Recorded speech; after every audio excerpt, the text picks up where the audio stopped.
Nah ini teman-teman, di Camp 611 sekarang kan ada kita jualan inverter juga ya. Ini Finetech mereknya, inverternya Pure Sine Wave ya. Ini 2000 kVA, jadi sekitar 1600 watt. Nah inverter ini udah hybrid, jadi kalau teman-teman mau untuk camper van-nya kayak gitu biar gampang kayak gitu. Nah ini input ya, ini input PLN. Jadi kalau teman-teman pasang untuk yang port di luar port charging itu, port input, nah ini masuk sini langsung kabelnya. Nah ini input PLN, ini outputnya. Output ini untuk keperluan kelistrikan di mobil 220 ya. Nah ini kalau inverter hybrid itu kan kita langsung ini ya, langsung. Nah nanti dari input ke output ini bisa bypass lewat menu, nanti di bukunya ada ya tunjuknya ya. Bisa bypass. Nah sekalian dia dapat input, dia juga bisa output. Output ini input output ya sebenarnya, ini output input DC 12 volt, tapi dia ngecas juga lewat sini. Nanti dia balik lagi ke aki ngecas, di mana ini ada listrik di sini 220 masuk, dia ngecas. Nah terus teman-teman kalau misalnya mau pakai solar cell, ini ada portnya juga untuk solar cell inputnya. Nah input ini dari solar cell masuk sini, nanti kita ada menunya di sini, di bukunya ada ya, di bukunya kayak gitu. Nah di menunya ini, di buku dia di solar cellnya ngecas ke baterai. Nah dan dari ini baterainya pun langsung dari solar cell ya, NPPT-nya langsung include di sini.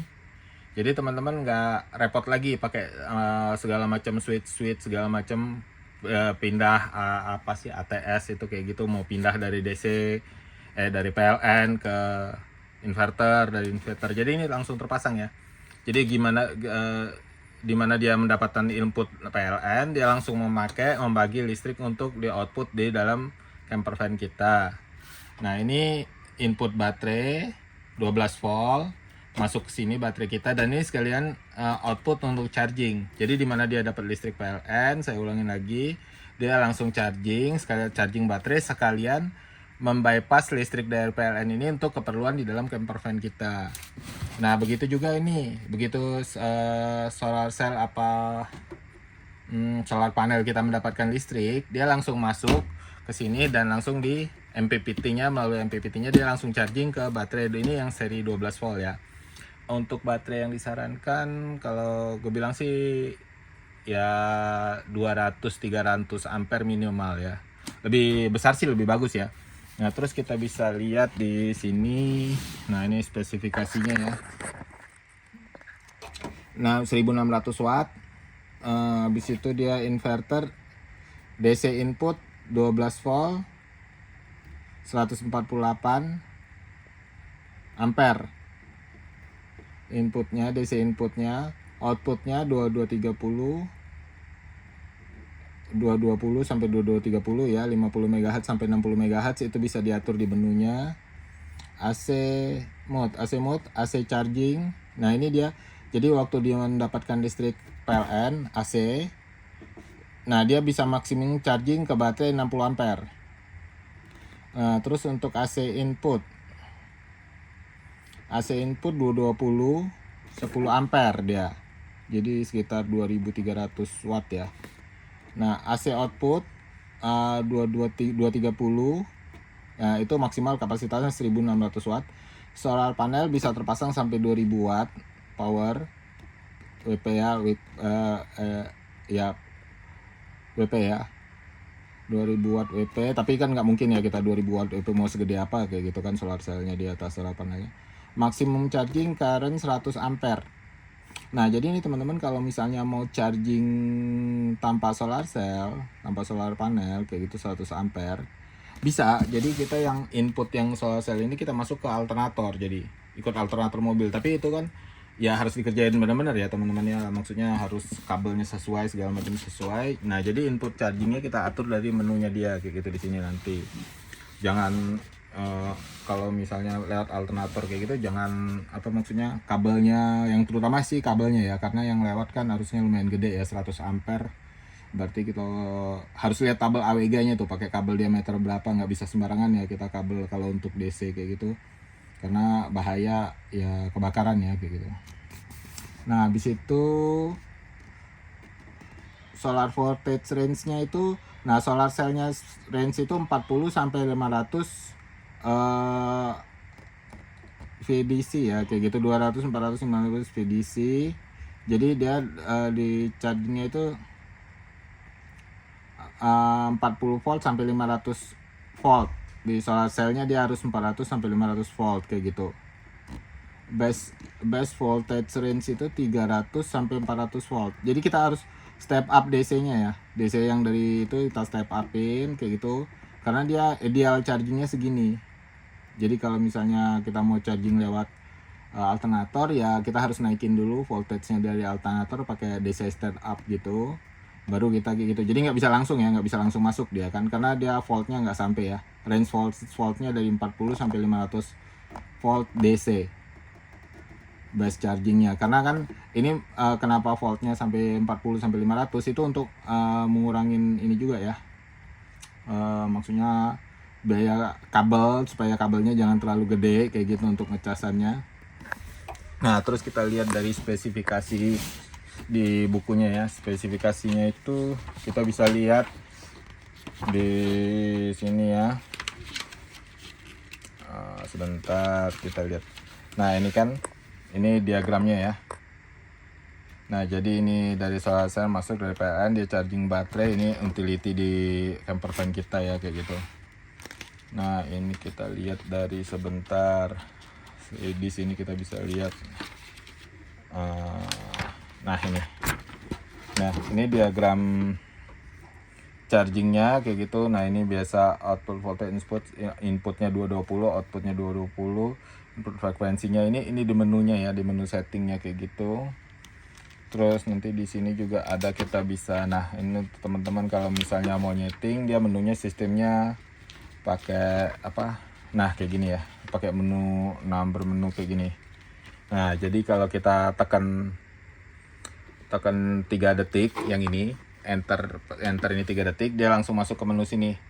Nah menu 01 itu untuk ini ya, untuk first-nya siapa, kita menggunakan baterai yang utama atau sumber listrik yang utama. Habis itu dia setelah baterainya sumber listriknya mati, baterainya nge-backup, atau baterainya yang utama, setelah baterainya habis dia akan pindah ke PLN, ke sumber listrik kita, ke utility kita, sampai baterainya penuh dia kembali lagi ke baterai kayak gitu. Ini settingan itunya ya. Maksimum charging, nah ini kita bisa ngatur maksimum charging baterai kita ya. Yang pasti kalau kita baterai kita ini kan maksimumnya 60 ampere ya, harus hati-hati ya. Ini default ya, defaultnya 60 ampere. Nah kalau kita cuman pakai baterai 50 ampere, nah itu hati-hati ya, nggak bisa ini, kita harus kita turunin. Karena kalau setahu saya sih untuk amannya lithium phosphate itu satu kali chargingnya itu satu kali nilai C. Jadi kalau nilai C nya itu 100 ampere, berarti satu kali nilai C itu berarti 100 ampere maksimum ya itu. Tapi itu jarang ya, baterainya juga kurang awet. Bagusnya kita tuh charging itu ya setengah C ya. Setengah C itu berarti kan kalau ya yang aman lah ya, yang ini. Jadi kalau baterainya 100 ampere, setengah C-nya berarti 50 ampere. Kalau kita charging pakai 50 ampere berarti setengah C kurang lebih 2 jam ya penuhnya ya. Jadi hitungan C charging itu kan tergantung jenis baterai ya. Ada baterai kayak lithium polimer atau lithium ion itu bisa charging sampai 4 kali C. Jadi kalau charging 4 kali C itu berarti kalau nilai baterainya 1 ampere, dia bisa di charge dengan kekuatan 4 ampere kayak gitu. Nah 4 ampere dengan berarti kalau dia di charge dengan 4 ampere dia akan penuh dalam waktu 15 menit kayak gitu. Nah itu untuk baterai-baterai. Terus kalau lithium, ada lagi lithium polimer yang untuk biasa di drone dan segala macam itu. Terus kalau untuk heli kayak gitu, helikopter yang RC kayak gitu bisa sampai 25 kali C itu chargingnya ya. Nah untuk baterai, untuk setting baterai ini settingan untuk ini yang tadi saya bilang itu dia sebagai UPS. Jadi kalau di mana listrik PLN mati, dia langsung hidup dari baterai. Di mana dia dapat listrik PLN, dia langsung dari PLN. Nah ini settingannya banyak ya. Nah kayak gini, ada output voltage-nya kita mau setting berapa, authority chargingnya, habis itu set point-nya, point voltage-nya, jadi dia ngelock di baterainya berapa, nanti dia berhenti chargingnya berapa, kayak gitu, ngecharge-nya berapa. Habis ini charging priority, terus habis alarm control, auto return default, backlight control, beep, overload bypass, record floating charging, ada kayak gitu. Nah ini menu-menunya, di manual booknya ada semua menunya. Nah jadi ini inverter sih kalau saya sih pakai ini ya, kalau untuk di camper van kayak gitu kan lebih enak ya, lebih daripada kita pakai inverter yang model kotak aja. Tapi harganya ini yang lebih mahal ya sedikit ya. Nanti untuk harga bisa lihat di Tokopedia-nya Cam 611. Tapi kita lebih simple untuk ngerjainnya. Jadi alat kita itu cuman ini aja ya, cuman satu ini aja, semuanya udah kita kontrol dari sini, dari charging. Jadi itu kita perlu nyediain kabel inputnya, input dari PLN. Di sini juga udah MPPT-nya kan, udah chargingnya dia kan, input dari PLN. Ini output untuk ke camper van kita. Ini input output ke baterai 12 volt kayak gitu. Jadi prinsip kerjanya gitu aja. Ini circuit breakernya. Ini input untuk dari solar cell ya, 40 volt. Kalau enggak dia bisa input untuk alternator, tapi harus voltage-nya harus di up sampai 40 volt ya, lebih aman kayak gitu. Ini aja nih untuk produk kita dari Cam 611 inverternya. Hybrid inverter, kayaknya banyak teman-teman juga yang perlu inverter kayak gitu.